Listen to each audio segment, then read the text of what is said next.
आज हम आपको सिखाएंगे आप घर पे फ्रोज़न मीट को कैसे डीफ्रीज़ कर सकते हैं, वो भी सिर्फ 10 से 15 मिनट में। कुर्बानी की ईद पे सबके घर में बहुत मीट होता है जो फ्रीज़र्स में रखा जाता है और फिर कुक करने के टाइम आसानी से आप इसको 15 मिनट्स बिफोर डीफ्रीज़ कर सकते हैं। इस तरीके से कुक कर सकते हैं। यहाँ पे देखिए मटन हमने लिया है, ये कम्प्लीटली फ्रोज़न है।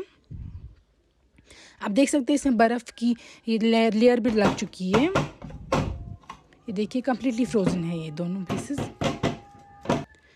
तो ये मटन जो है इसको हम डीप फ्रीज़ करेंगे सिर्फ 10 से 15 मिनट्स तक। ये डीप फ्रीज़र में रखा गया था तो ये बिल्कुल फ्रोज़न मीट है और आपको बहुत आसानी से हम दिखाएंगे ये तरीका डीप फ्रीज़ करने का, अनफ्रीज़ करने का फ्रोज़न मीट को। तो यहाँ पे फ्रोज़न मीट हमने लिया है, ये देखिए ये तकरीबन 2 केजी है या उससे ज़्यादा है, यह हमने फ्रीज़ करके रखा था।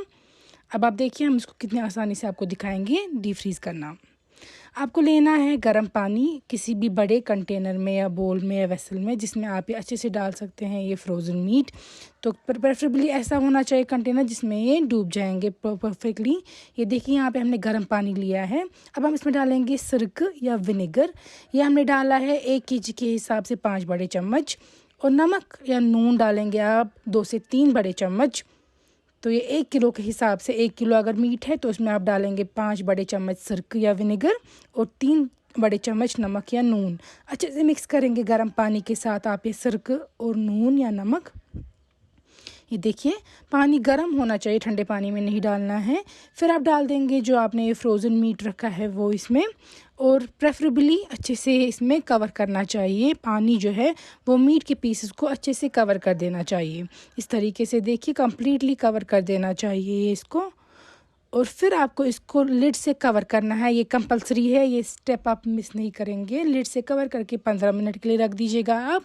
और 15 मिनट्स के बाद देखिए हम ओपन करेंगे और आप देखिएगा खुद ही कि मीट जो है वो कम्प्लीटली डीफ्रीज़ हो गया है, डीफ्रॉस्ट हो चुका है। ये देखिए आप जो ये मीट की पीसेस है ये सिर्फ सेपरेट नहीं हो चुके हैं, ये सॉफ्ट भी हो चुके हैं। ये देखिए ये हमने रखे थे काफ़ी मीट के पीसेस, तकरीबन 1-1.5 किलो तक था ये ईच पोर्शन।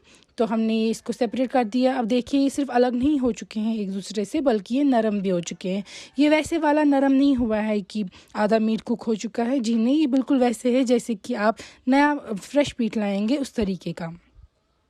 और आप कम्प्लीटली देख सकते हैं कलर चेंज नहीं हुआ है। वरना अगर आप फ्रोज़न मीट को अनफ्रीज़ करते हैं या डीफ्रीज़ करते हैं उसका यूजुअली कलर चेंज हो जाता है, लेकिन इसमें कलर चेंज नहीं हुआ है मीट का और ये फ्रेश लग रहा है। और साथ में ये साफ़ भी हो चुका है इस सिरके और नमक वाले पानी में रखने से, विनेगर और सॉल्ट वाटर में गर्म पानी में रखने से ये क्लीन भी हो चुका है और नरम भी। और विदिन 15 मिनट्स आपको ये सॉफ्ट हो जाएगा, कुक करने के लायक हो जाएगा।